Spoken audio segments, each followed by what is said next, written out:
It's very difficult to raise kids these days because we're not living in the way that human beings evolved.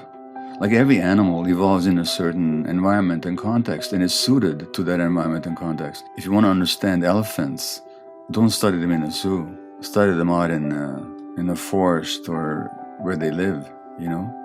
And human beings, we no longer live in the environments even close to it in which we evolved, out there in nature, in small groups connected to each other. Parenting kids used to be a group activity. It happened in the tribe, in the clan. Parents had lots of support. Kids spent their whole day around their parents. It wasn't goodbye in the morning, hello in the evening, and most of our time is spent away from each other. That would never used to be the case, not throughout millions of years and hundreds of thousands of years. Now, we can't go back to that life, and nor would anybody want to necessarily, but we have to understand what we've lost. So first of all, you have to understand a few things. That the greatest gift a parent can give to their child is his or her own happiness. So take care of your emotional states, because your kid is sensitive enough to be downloading your emotional states and making them their own. So if you're stressed, unhappy, depressed, anxious, addicted, believe me, your kid is going to absorb all that and make it about themselves, that there's something wrong with them. So take care of yourself. Live a life that you can live with. And if you get the first 3 years right, by the way, you got it made. So when your kids are really small, consciously make the first 3 years as stress-free and as clear of psychological dysfunction as possible. That means work on your traumas. Work on your relationship with your partner, your spouse. That's the first thing. Beginning with pregnancy, by the way. Number one. Number two, understand what the needs of children are.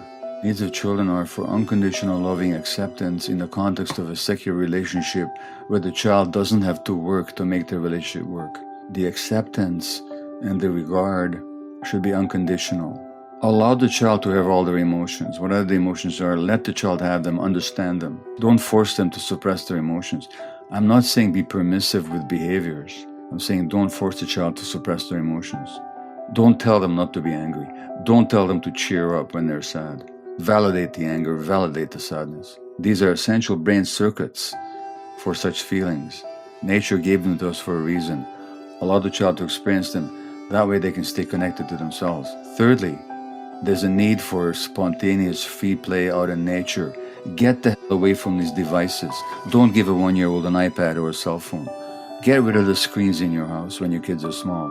Have a screen in a locked room for yourself if you need one. But don't be phoning and texting and emailing around your kids, because the message they get is the device is more important than they are. Don't go for a walk with them and texting and looking at your cell at the same time. Don't give the kids these devices.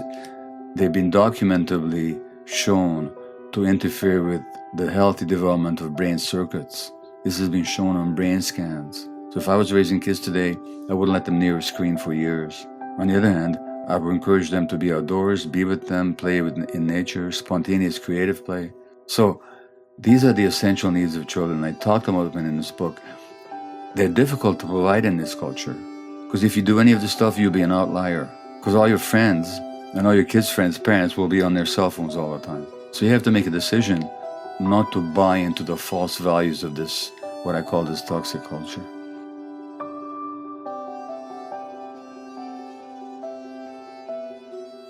Now, as to cuddling kids, let them experience the stresses of life. Believe me, they will. That's how life is. We don't have to add extra stress to their lives by punishing them. They're going to have disappointments. Their friends will not want to play with them one day. Their cat will die. They may break a leg. They will lose a beloved object. Mom or dad may get sick. Their best friend will move away to a different town. These are the inevitable stresses of life. We don't have to impose stresses on kids. What we have to do is to help them cope with the stresses that naturally arise. That's not cuddling. That's just when a kid has grief because their best friend moved away, you hold them and you say, that's really sad. That makes you feel sad, doesn't it? You don't buy them a toy to make them feel better.